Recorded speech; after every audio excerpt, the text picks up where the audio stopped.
Bags of freshly harvested paddy from rice fields been offloaded at a rice mill in north-central Nigeria.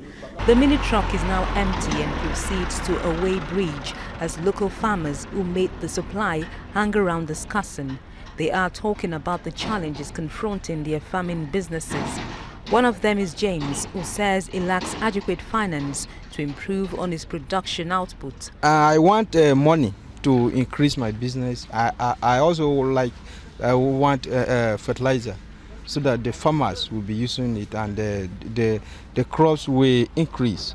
Inadequate financing has not only affected the farmers' output but has also resulted in low-quality paddy, a situation that pushed rice mill owners to collaborate with the United States Agency for International Development (USAID) on empowering farmers with improved seed varieties and better farming skills. What we wanted was to get the high-quality paddy, which was not available. U.S. government came in, okay, I will train them so that they can know the difference between high-quality paddy and ordinary paddy. This rice miller says this intervention has helped, but he still counts much losses from bad rice paddy supplies. These bags contain impurities from the paddy rice supplied by the local farmers here. The rice millers say though the quality is gradually getting better, there's still huge room for improvement. Isaac, a local farmer, says it is not enough for farmers like him to have been provided with improved seedlings alone. He says he and his fellow rice growers need modern-day machinery to harvest their rice crops. He blames the poor quality paddy largely on manual harvesting processes. That one is due to hand picking.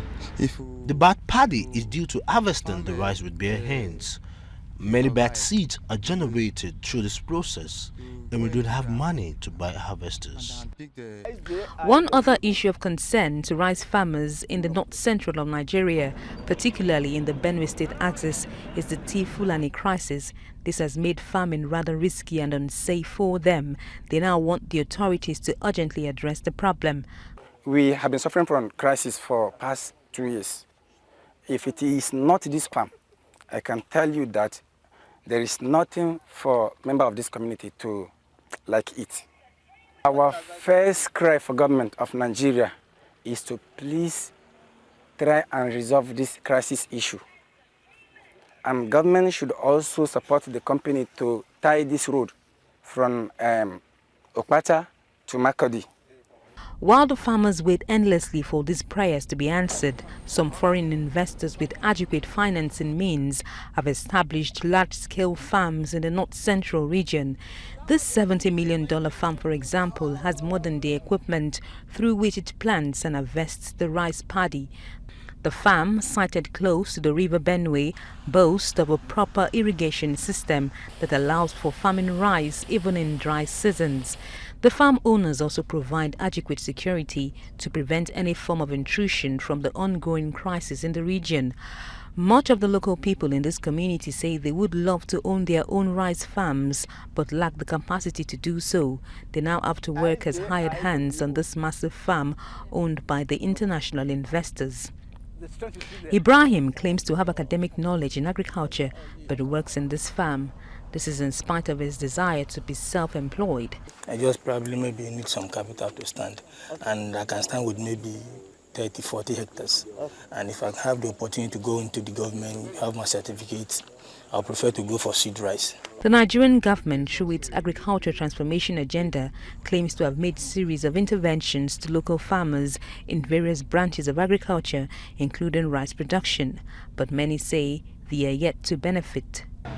I'm yet to benefit from it because the fertilizer that the government used to give people, sometimes they used to give only politicians.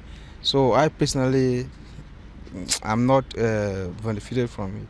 These farmers appeal to government for urgent provision of financing, improved seedlings and fertilizers, as well as a more secure environment for rice cultivation.